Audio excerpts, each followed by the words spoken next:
we had ourselves somewhat of a barn burner, ladies and gentlemen. The barn burner before the barn burner, which is UFC 295, ladies and gentlemen. Pretty much in the way in till, was it 25th? It's early card, ladies and gentlemen. What? Early prelims, 9 a.m. I don't know if I'm probably gonna actually catch everything. I'm pretty sure. I'm not, but back to fight night. So Luke Yusuf versus Barbosa. One shocking fight. Well, I just was kind of surprised. I knew it, but I kind of forgot about it. That Terrence McKinney was on the card, and he was in the prelims, or I don't know if it was last second or something, but somehow it just kind of went under the radar, and I knew about it, but at the same time I forgot about it. It was one of them things. But yeah, the, he ended up getting TKO. It was one of those situations for me where I don't know if I was looking at my phone or what it was, but yeah, I pretty much missed the knockout. Oh yeah, there was someone like, nice, McKenny's about to fight, so I think I went upstairs or something, came back down. It was pretty much over. So yeah, I didn't even get to see the review. By the time I don't know how that all happened so fast, but by the time I saw, it was just McKenny talking on the phone. Only fighter with two knockouts under 20 something seconds. This one was 20. I thought it was 20 something earlier while I was watching, but it says 20 seconds. So yeah, we had that. I watched a little bit of the Oliveira and Lisboa, but not too much. Not enough of the Daryl Elkins ones either. Um, but Michel Pereira got himself a knockout, and he's looking like it looks like he's got some power in them hands for the middleweight division. I'll tell you, the middleweight division has another one, and I believe I was just talking about this 2 weeks ago or so. The other one, Paul Craig. How could I forget the old mate Paul Craig? He's also in the middleweight. So the middleweight is, now you got Usman versus Shmaev. It's crazy. Pretty much, what, three? Right? I don't know. The middleweight division is pretty much, seems like in a way it's revamped in a way. Um, Getting even tougher. I mean, it's getting close to being one of the toughest divisions. Well, the other thing is he's not. I don't believe he's. Well, yeah, this is his first fight in middleweight. So Pereira won't be in the rankings for middleweight, obviously. I don't think Hamzat is either. Hamzat's in the middle welterweight rankings, but not in the middleweight rankings. More on this, but yeah, so he pretty much just got the easy knockout.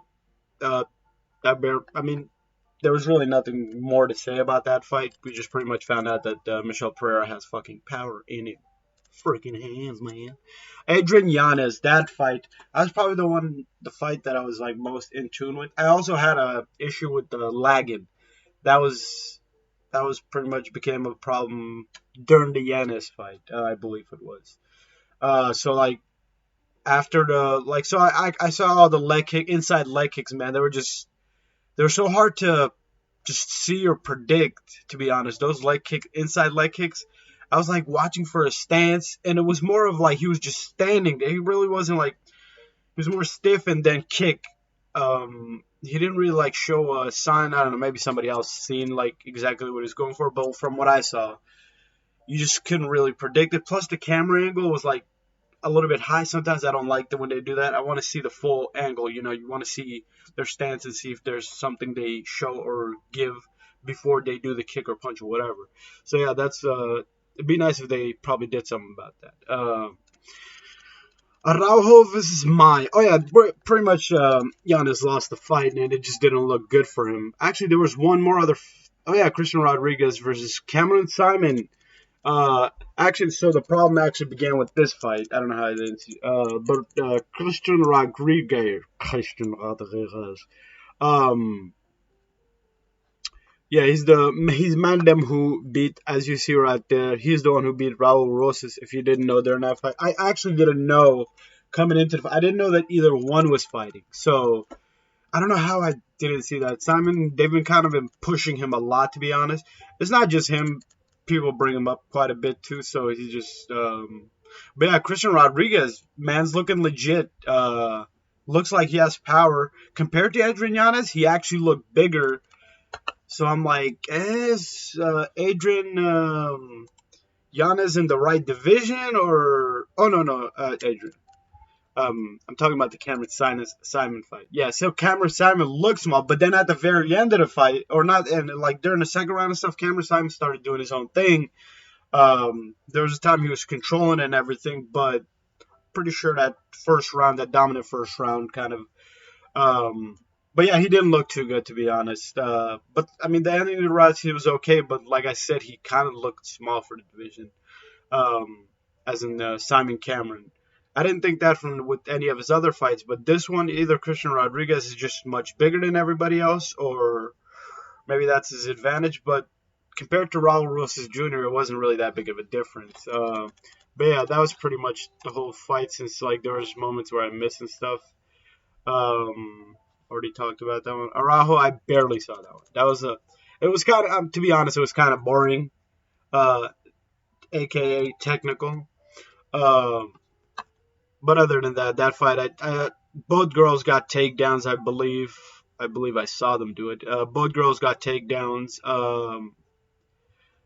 Other than that, I wasn't seeing too much because I mean the first 2 minutes is kind of what took me out of this fight, to be honest. But Sadiq Yusuf and Barbosa, I was really pissed with the lagging with this one because for a second I was like, all right, I don't have to deal with the lag anymore because I thought Sadiq Yusuf was about to knock Barbosa out. But Barbosa, the veteran, wasn't having it. Pretty much stuck in there because Sadiq Yusuf just went in there. Kind of took his. He might have drained his tank first time for a five round fight, so that could have been a thing. I'm not 100. Um, but yeah, pretty much he figured out his jab, and that was kind of it. He also Barbosa never looked. He did look a little bit tired at kind of in there, but at the same time, that could have just been the him waking up from pretty much getting shooken up, which he was shaken up pretty bad. So yeah, some people were saying that it could be what's his name? The commentators, One Eye Bisben, said that it could be. They're all saying it could be a tie. Some people in the Twitter world and stuff were saying it could be as well, but we got him. He just got himself a straight up because at the very end, Sadiq looked tired. He just wasn't throwing enough. Yeah, it was really nothing there for him, to be honest. At the very end, he was putting up a fight, that's for sure. But it's just whatever he would throw, Barboza would throw a whole lot more. But yeah, that's pretty much this card. UFC 294, like I said, it's gonna be big. But one fight that I'm actually looking forward to is this right here. This was pretty much made. Oh, that's the duck. That means we gotta quit. Not this one isn't live. But this is pretty much the end of the show. Almeida versus Lewis Mandem. This one gonna be beat. Bonfi is also on this one. There's a couple of people that are. Curtis, oh yeah, this is the fight that was out. This one was out too. I believe we already talked about that one, but I'm kind of disappointed. I think Bohonio still got to fight Bohonio. I saw something that said that he found another fight or some shit. But I don't know. I guess not there. Whatever. But still, Jailton Almeida could be the future weight of the heavyweight division because we know that there's a good chance that Jones could retire after Stipe fight. If he doesn't, this fight right here, if not this one, Tommy Aspinall, one of those two is going to be the fight that is going to be the next big heavyweight fight. I mean, obviously there's one or two other people that could. The thing is, I'm a big spoiler of the Brazilian fighters. Not all. I mean, it's a good amount of them, but I'm obviously supportive of other fighters too, like Derek Lewis, the Black Beast. He's just one of the best, and just as a root for and stuff. Obviously I would love to see him be a champion. That would be freaking awesome. Seeing Derek Lewis as a UFC champion. It'd be funny too. Funny as in like he's gonna do funny. He already does funny stuff. He's one of the most or the most beloved fighter in the UFC. That's for sure. Then we got the rest of these, or not the cancel. I mean these ones right here. I don't know. There was some news that I want to talk about. Well, pretty much USADA, Dana White and all them calling you. I don't know if I talked about it, but USADA pretty much with Dana White and all them, they're gonna have a split at the end of the year and all. They kept bringing up Hunter Mechrecha's name, talking about his whiskey. I can't believe I'm forgetting the freaking whiskey's name or whatever the hell that drink is called. Proper number 12. It was. It was proper number 12. But yeah. All that stuff happened. They're getting rid of them, I guess, and we'll see if it makes stuff better for the fighters. Because fighters will complain about the soda in the dick in their blood while they're freaking cutting weight. What the douchebags. But yeah, USADA, Baba, and whoever else is coming. That FBI guy who interrogated Saddam. Imagine that's on your freaking resume. I bet he can be the supervisor at any McDonald's. He interrogated Saddam Hussein. But yeah, that's the guy who's coming in. Corey Sandhagen came out and said some stuff. He says he deserves to be. He deserves the next title shot. He doesn't think anybody else deserves. He says it's him, even though they said it was that one of the Usmans or the other Usman could get it. Usman, what am I talking about? Magomedov.